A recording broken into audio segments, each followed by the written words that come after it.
Eu chamo-me Analice de Pina Prazeres, sou natural aqui de Conceição Príncipe, nascida 10 de maio de 83, sou secretária regional para o Ambiente e Desenvolvimento Sustentável, sou licenciada em Geografia e Gestão do Território pela Universidade de Santiago, sou descendente de Cabo Verde, de portugueses, de brasileiros, então avós e bisavós dessa descendência, mas sou natural aqui do Príncipe. Nasci, vivi e só saí para estudar e estou até hoje aqui. Ou seja, por isso passou aqui, estudou aqui até onde era possível, não é? Bem, já deve ter apanhado que classe até aqui?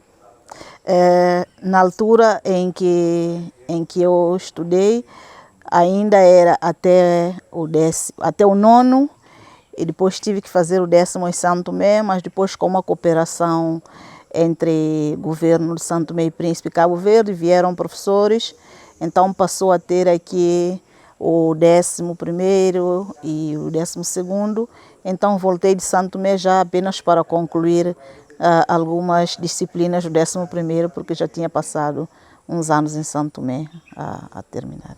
Então foi por causa dessa ligação também já com os professores cabo-verdianos que depois foi tirar o curso em Santiago? Realmente foi depois maior ligação com o consulado e tudo, então depois fui fazer licenciatura em Cabo Verde. Em Ciências Ambientais, não é? Acaba de dizer? Geografia e Gestão do Território, sim. Já tinha iniciado o curso de Direito, já tinha feito o 1º ano, já estava meio de 2º ano do curso de Direito, mas por algumas dificuldades com a bolsa que era do governo regional, pronto, e teve algum embaraço aqui, encontrei outra bolsa com maior garantia e fui estudar para Cabo Verde. De qualquer maneira, essa passagem para a geografia, ou seja, deixar o direito foi pacífico ou era uma coisa que ainda tem aí algum... No momento não foi tão pacífico, mas dos cursos que estavam disponíveis na bolsa para Cabo Verde, era o mais atrativo para mim, mas no entanto sempre sonhei em fazer direito, sonhava com aquela capa preta, mas acho que foi a melhor troca que eu pude fazer. Já desde o início do curso me identifiquei com a geografia, por ser uma geografia bastante transversal, não era aquela geografia antiga que se tinha ideia de conhecer os mapas, o continente, as capitais, então era uma geografia muito mais transversal, onde tinha-se muito mais do ambiente, do turismo, do mar, ordenamento do território, obras públicas, urbanismo, então era um pouco, ou seja, bastante ampla, e isso para mim foi de todo muito importante. Creio que foi como se dizem, quando Deus fecha uma janela, abre uma porta, então eu creio que já estava mesmo destinado que eu fizesse esse curso, e foi me apaixonando pelo curso e entrei para a área do ambiente, onde para mim é meu dia a dia. No seu crescimento aqui, o que é que se recorda desta ligação enquanto cresceu com as tradições, com as festividades, com o património cultural, aprender uma certa identidade de ser principense, não é? Como é que era a sua relação, eventualmente até a nível familiar, tem também... Sim, digamos que mais a nível familiar, porque tive bisavós nativos mesmo do Príncipe, e sempre tivemos muito ligados a pequenos detalhes que fazem parte da nossa cultura. Ao dia a dia, a medicina tradicional, a um remédio para dor de barriga, há crenças, muitas crenças que nós temos e que não deixam de ser a nossa cultura.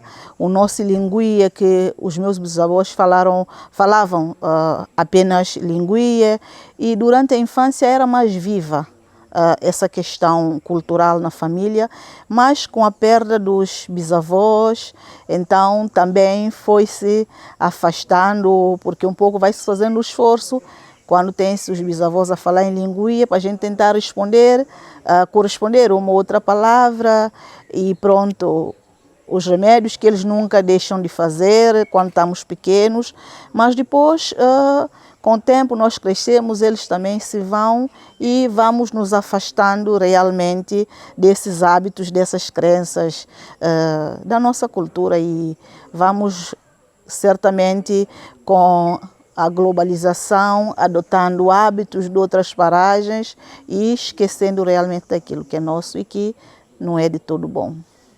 Mas é claro, é notório essa perda, esse afastamento, principalmente das pessoas da minha geração, um pouco mais abaixo, dos nossos hábitos culturais, porque hoje, como eu disse, a globalização, a internet, a televisão já chega aqui quando eu era miúda não se tinha acesso, então estava-se muito mais enraizado as coisas daqui, no dia a dia daqui, na vivência, nas brincadeiras, e hoje com um clique já se consegue buscar alternativas a essas coisas noutras paragens e para muita gente se calhar até muito mais fácil fazer uma pesquisa na internet e ver que medicamento é que pode tomar para uma determinada coisa.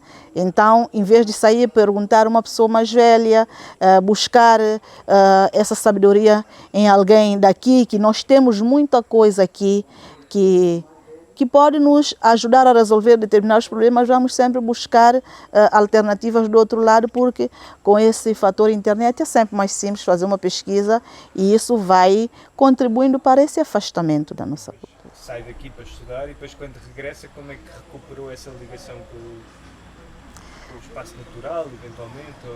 Essa ligação, no meu caso, nunca deixou de haver e não deixará, porque eu sou uma pessoa que sempre gostei de ter essa ligação e continuo tendo até hoje, mas não é como na infância. Certamente, na infância nós saímos, corremos o mato, vamos atrás de cacau, vamos atrás da unto, vamos para a lenha com colegas. Então, a relação com a natureza, com o ambiente no dia a dia é maior. E hoje nota-se que as crianças... A infância aqui não é vivida como nós vivemos. As crianças já não saem para mato, para essas aventuras como nós saímos e brincar de saltar cordas de batata e coisas que nós fazíamos, porque hoje as crianças estão mais presas à rede social, à televisão, a danças que são de outras paragens. Então, na minha era, que não é assim de tanto tempo, nós ainda tínhamos uma relação muito direta com a natureza, com o ambiente, com o dia a dia daquilo que faz parte de nós. E para mim, estou constantemente no terreno, ligada às plantas, à biodiversidade, é um pouco aquilo que nos identifica mais, mas há pessoas que na minha idade já estão muito afastadas dessa vivência do dia a dia. Pensando que estamos numa ilha que é também uma grande floresta, que todas as pessoas estão de certa maneira ligadas, como é que vê esta relação entre o património natural e o património cultural? Eu acho que está tudo interligado. Realmente não podemos desassociar uma coisa da outra, porque o nosso património natural não deixa de ser o nosso património cultural. Então, há essa ligação estreita entre a natureza e a cultura.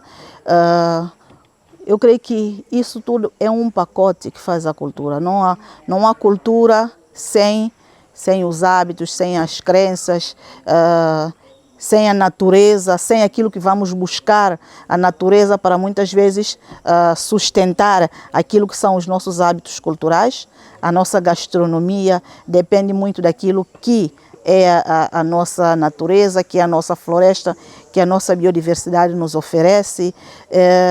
E quando eu falo de gastronomia, falo de outros hábitos culturais que nós temos, que está diretamente ligado àquilo que é a nossa natureza. Então, não há como separar esses dois mundos. Eles estão intrinsecamente ligados um ao outro, um complementa o outro, um depende do outro para que realmente façamos cultura como fazemos e com os meios que fazemos, dependemos muito da nossa natureza, do nosso ambiente. Então, a meu ver, está tudo interligado.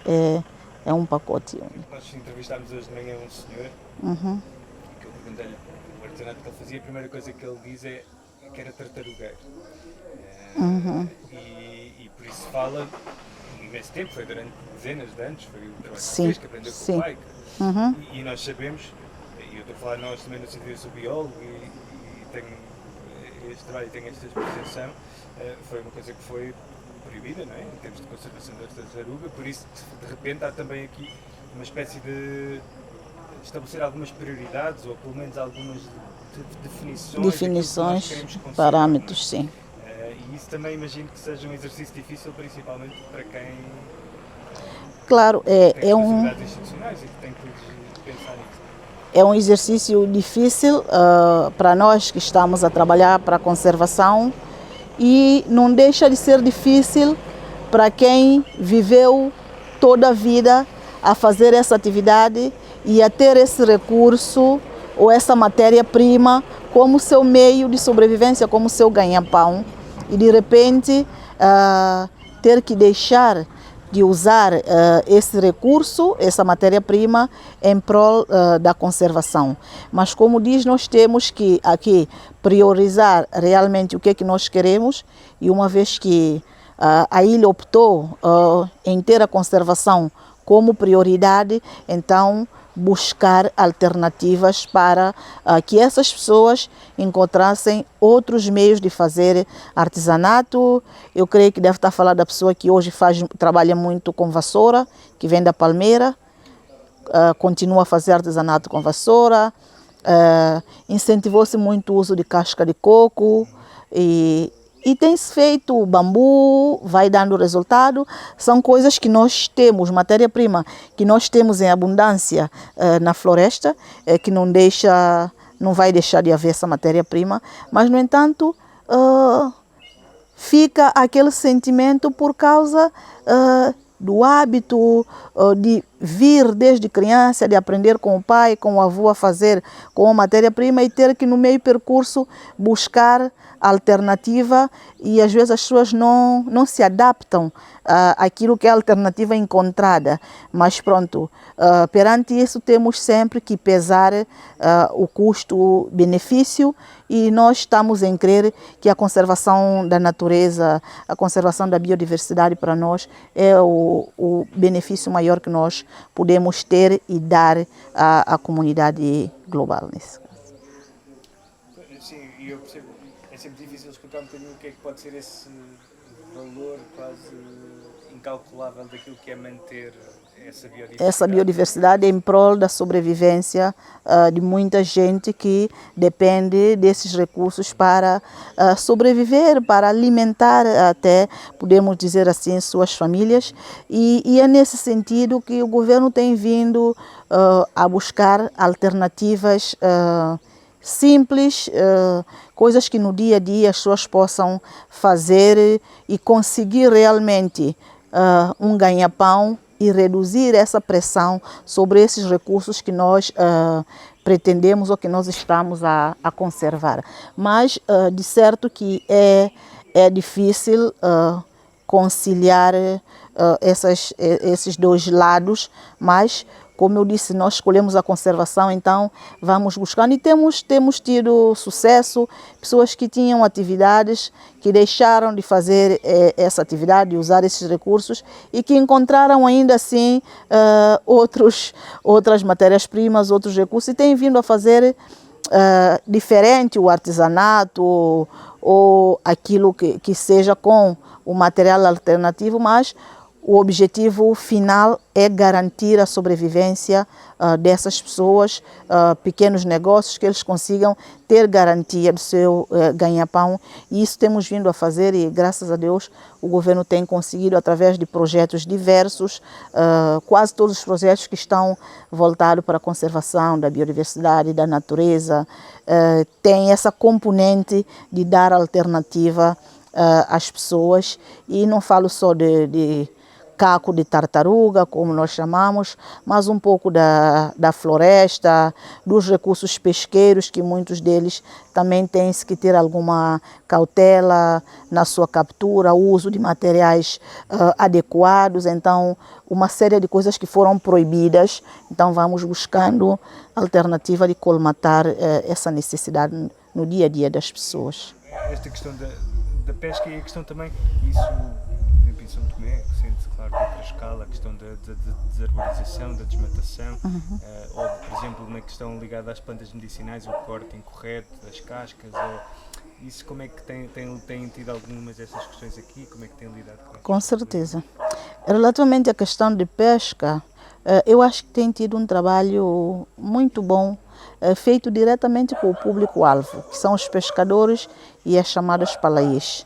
E hoje nós temos já identificados, apenas à espera da fase legal, de tornar um documento legal, a criação de 5 áreas marinhas protegidas, que foram identificadas, escolhidas, discutidas, trabalhadas pelos pescadores e pelas palaiês. Isso porque sentiram no dia a dia a necessidade da criação dessas áreas marinhas protegidas para, a médio e longo prazo, minimizarem ou resolverem o problema que têm hoje, que é ter que se distanciar muito mais para capturar o pescado, que é ver muitas espécies de pescados a desaparecerem ou afastarem.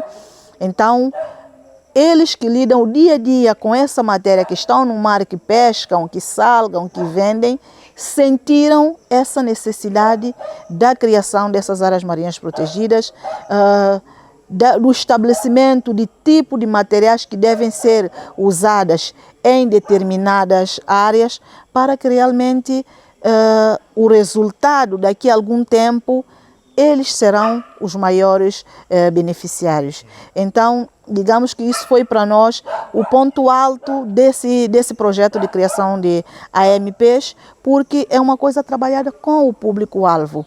Então, daí que não é uma coisa que nós fizemos e levamos o consumo, o produto para eles consumirem, mas é uma coisa que eles fizeram, que eles participam todos os dias, e certamente será um projeto que terá sucesso, porque eles vão ajudar a monitorizar, a fiscalizar, até que consiga-se ver o resultado, o fruto desse projeto. Mas, relativamente à floresta, é também, pronto, vamos fazendo abates de forma legal, controlada. Temos durante o ano 4 meses de pausio, onde não se abate para exclusivamente nada. Então, isso é uma forma de ir tendo sempre a garantia dessa cobertura vegetal, sem deixar de dar esse material, essa matéria-prima, às pessoas que usam ela para construção, para fazer mobiliários, para carvão, para lenha. Muita gente depende da floresta para sobreviver no seu dia a dia. Mas hoje, com essa política de conservação, as pessoas já estão habituadas, já sabem quantas árvores que têm o limite de serar durante um mês, só podem serar 2 árvores, já sabem que quando estão na altura, no período de pausio, não podem serar para rigorosamente nada e nem procuram o serviço, porque sabem que está fechado. Participam nas campanhas de reflorestação que se faz durante os períodos de pausio. Então, podemos dizer que é uma atividade que se faz e que tem-se tido resultados ou aderência por parte da população. Há certamente muita gente que ainda reclama, não comemos floresta, não vivemos de conservação, a conservação do ambiente não enche barriga. Então, há pessoas que ainda têm esse ditado, mas podemos dizer que uma boa parte, uma boa franja da população colabora, por isso é que nós conseguimos ter esse resultado bom, digamos assim, de conservação e manter essa cobertura vegetal, porque se nós formos... tivéssemos a deixar que as pessoas abatessem conforme elas querem sempre, o que elas fizessem carvão em todo lado, certamente que isso que temos à volta já não teríamos. Até porque a pressão cada vez aumenta, nós temos migração muito forte de Santo Tomé e que são pessoas com hábitos um bocadinho distorcido daqueles que são os hábitos dos naturais aqui do Príncipe, não estão muito pela conservação, cumprimento de regras. Então é uma batalha que nós vamos travando para realmente essas pessoas perceberem que se vêm para aqui, não vão será todos os dias como serão em Santo Tomé, não vão será o número de árvores que quiserem como serão em Santo Tomé, porque aqui tem regras e elas estão estabelecidas para serem cumpridas, e quando não são cumpridas as multas são grandes e as pessoas não arriscam a desafiar o serviço. Acha que este instrumento que é, este conceito que é a reserva da biosfera, ajudou nessa transformação ou nesse olhar mais conservacionista da ilha e na forma, porque estava a falar nessa questão de fazer processos colaborativos, um bocadinho de baixo para cima, não é? Com as populações, não ser uma coisa imposta, que é exatamente um bocadinho a filosofia das reservas da biosfera também. Acha que é um instrumento poderoso e que... Eu acho que foi o mais poderoso, para dizer determinante, para o nível de trabalho de conservação que nós temos hoje. Porque o processo de candidatura de reserva também foi uma coisa muito participativa. A população do Príncipe escolheu candidatar-se à Reserva Mundial da Biosfera.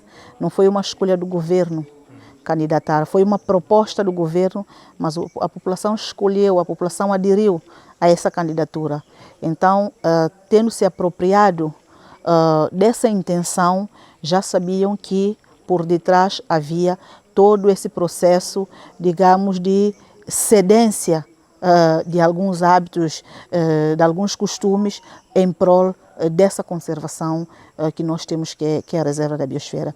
E hoje, digamos que tirando um ou outro ponto que falha, como em qualquer parte, nós encontramos realmente esse equilíbrio entre o homem e a natureza, que é o chavão, ou digamos assim, o ponto central da Reserva da Biosfera, que é manter esse equilíbrio entre o homem e o ambiente, porque as populações vão aderindo. Certamente, quando se tira uma coisa, eles questionam sempre a alternativa, mas questionam a alternativa sabendo que devem ceder a essa coisa em prol da conservação, porque nós somos reserva.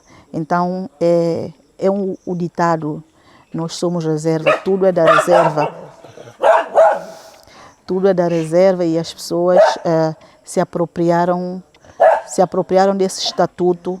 Essa apropriação por parte da população do estatuto da reserva é o mais importante, porque não nos tem dado visibilidade só a nível internacional, porque a reserva traz muitos benefícios para a Ilha do Príncipe. A ilha passa a ser conhecida em patamares internacionais, como toda a gente sabe, e isso é o resultado do estatuto. Não podemos negar que toda essa visibilidade da ilha foi depois de termos o Estatuto de Reserva da Biosfera. Mas internamente aqui, para as pessoas que vivem no dia a dia, se apropriaram desse estatuto, e também cada um de forma individual vende, publicita esse estatuto, e quando publicita, vende ou fala com orgulho de viver ou de estar ou de ser de uma ilha reserva, tem que contribuir que seja o mínimo para manter esse estatuto. Aqui, a nível da região, digamos que nós temos o Parque Natural, que é cerca de 53% da ilha, e nós temos a reserva, que é toda a ilha mais a sua área marinha. Então, nesse caso, não há aqui, digamos, disparidade, porque nós temos hoje a estrutura. O governo pretendeu criar a estrutura do governo, a direção do ambiente, com os departamentos. Nós temos o departamento da reserva e do parque natural como uma instituição somente de conservação, porque a reserva é mais ampla, é a ilha toda, e o parque, sendo 50% e tal da ilha, está dentro da reserva. Então, criamos essa instituição, ou esse departamento de reserva da biosfera e parque natural, para precisamente responder a esse enquadramento perfeito de estar o parque natural dentro da reserva da biosfera, que é a ilha toda. Então, digamos que para nós é um casamento perfeito e que somos até, digamos assim, muito cobiçados a nível nacional, porque a estrutura a nível nacional é outra. Temos o ambiente num sector, temos a floresta no outro, e nós aqui resolvemos potenciar os serviços de conservação da biodiversidade numa só direção, que é a direção do ambiente. Então, nós temos dentro da Secretaria do Ambiente a direção que está a floresta, está o parque, está a reserva, está os recursos naturais. Então, está tudo junto para melhor fazer a sintonia entre esses serviços, o diferente do que acontece em Santo Tomé, que muitos desses serviços estão em ministérios diferentes e causam aqui um atrito, conflitos de interesse entre serviços. Então, nós estruturamos a nossa orgânica precisamente para dar resposta a essa demanda de conservação que nós temos e ter todos esses serviços numa só secretaria. O que é que acha, o que é que seria o seu maior desejo para que a reserva da biosfera e no fundo a conservação fosse ainda mais eficaz, fosse mais interessante aqui no Príncipe? O que é que acha que lhe daria assim um impulso? Eu estou em crer que a nossa reserva vai fazer 10 anos. Durante esses 10 anos temos vindo a fazer um trabalho muito bom, merecedor de muitos elogios, e que fazemos com esforço, com muita dedicação, com muito amor, mas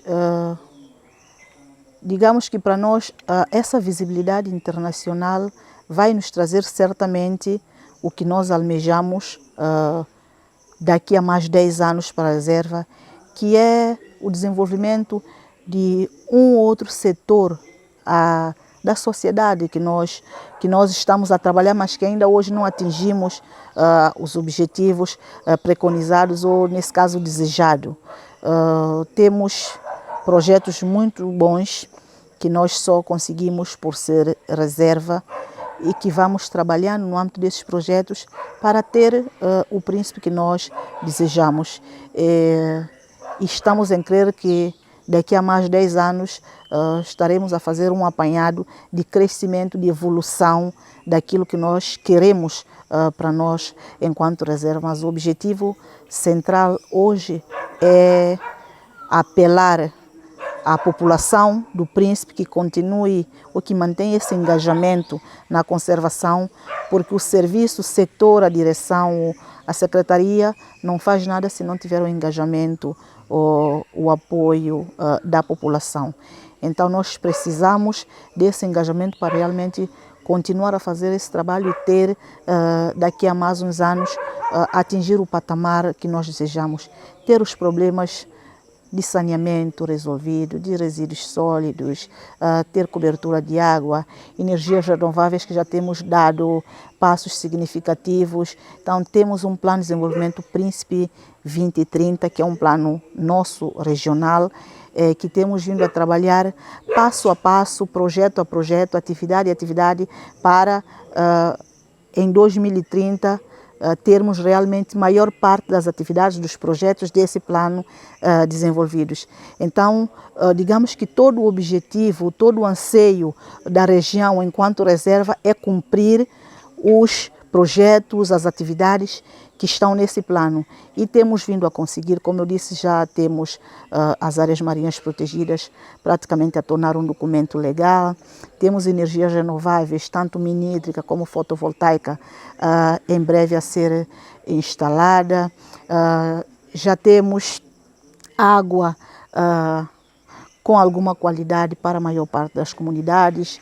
Então, a questão da conservação da biodiversidade, no geral, temos vindo a conseguir com muito esforço, muito trabalho, mas falta-nos para atingir esse patamar muitas alternativas, como é o caso de recursos, como é o caso de inertes, mais especificamente da areia. Hoje é o grande problema da região autônoma do Príncipe. Não temos mais por onde tirar areia, não tiramos, mas também estamos a ser sacrificados pela população por essa ausência desse recurso no dia a dia, na vida da população. As pessoas precisam construir, nós não encontramos ainda alternativa sustentável, mas precisamos dar essas alternativas. E as pessoas, com essa alternativa, certamente pararem de reclamar e ver essa não retirada da areia na praia, essa conservação da nossa orla costeira como um benefício para nós continuarmos a ter esse estatuto de reserva. Temos vindo a fazer muito trabalho relativamente à questão de gestão de resíduos sólidos, com projetos diversos, compostagem, tratamento de vidro, plástico, temos maquinarias, temos pessoal formado. Precisamos de um centro de processamento para melhor fazer esse trabalho e dar resposta àquilo que é a lixeira que temos hoje, que é um dos maiores problemas que temos hoje. Uma lixeira a céu aberto, que não temos meios de dar a manutenção diária que ela precisa. Não temos como ainda fazer um aterro melhorado. Então, são alguns detalhes que nós gostaríamos de ver solucionados para que realmente possamos caminhar sucessivamente para essa reserva que nós queremos, com todos os pontos, com todos os requisitos afinados. Então, estamos a trabalhar nesse sentido, mas faltam muitos meios. Sobretudo recursos. Temos muitos projetos, não só esse e outros. Vamos levando constante sensibilização às populações. Estamos a entender que pode ter uma franja da população que ainda não faça claramente essa distinção, mas muita gente sabe que nós temos o parque, que é uma área de conservação, onde existem atividades que são proibidas, outras que são condicionadas com um ou outro atenuante, mas que determinadas coisas não se pode fazer.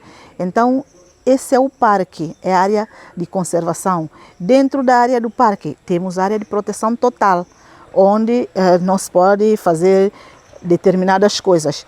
A área de proteção parcial, onde já se pode fazer algumas atividades. Então, isso é claro para as pessoas.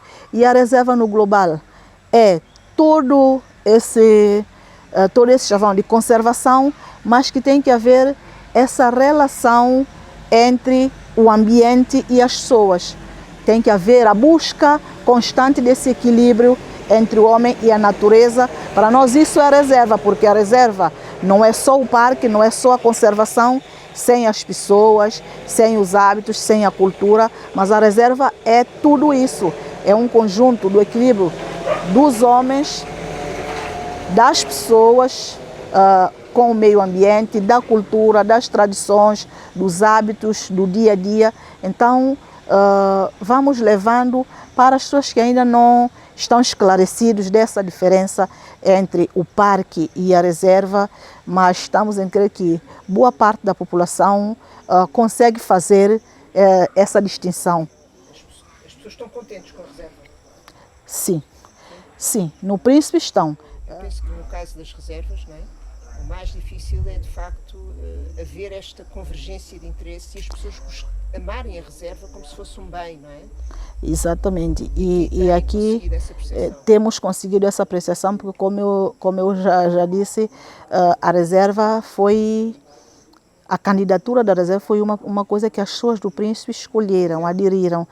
Foi um processo muito participativo.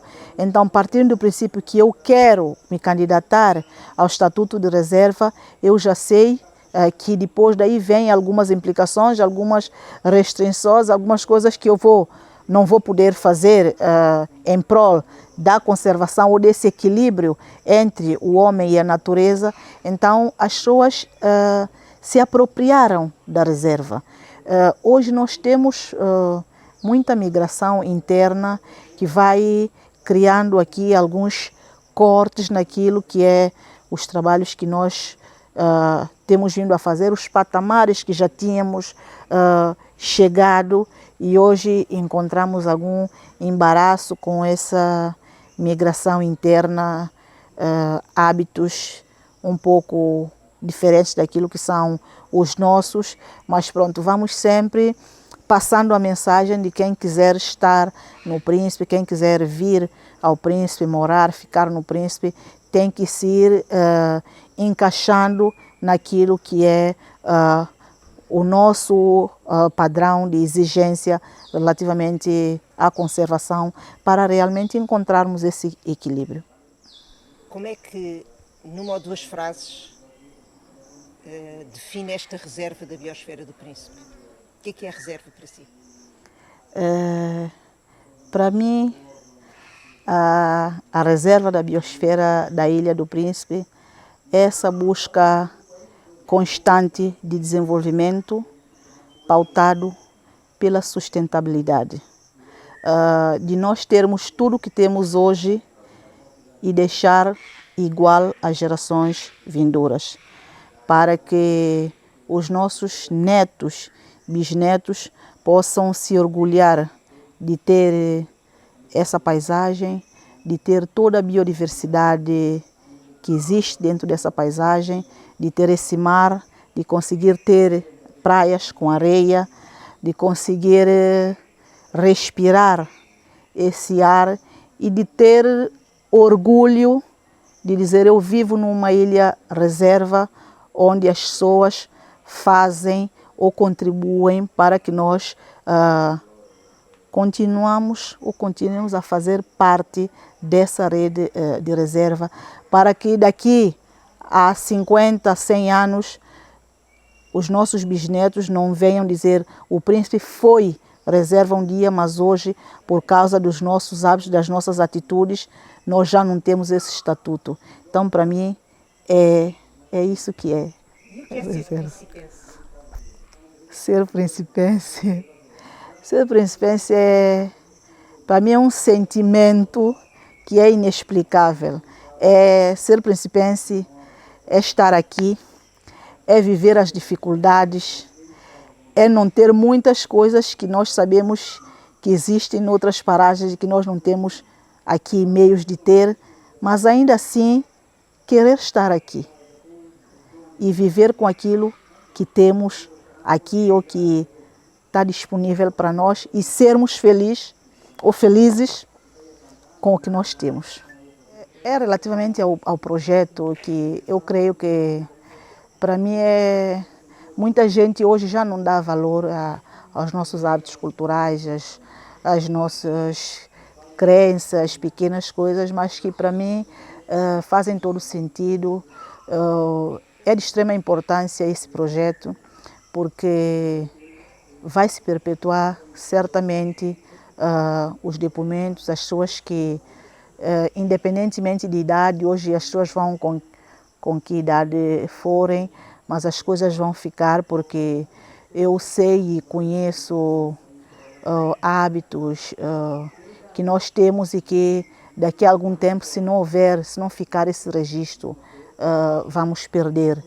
E esse projeto vem responder à necessidade de haver essa continuidade, que nós corremos risco de não ter a continuidade daquilo que é a cultura nativa dos principenses.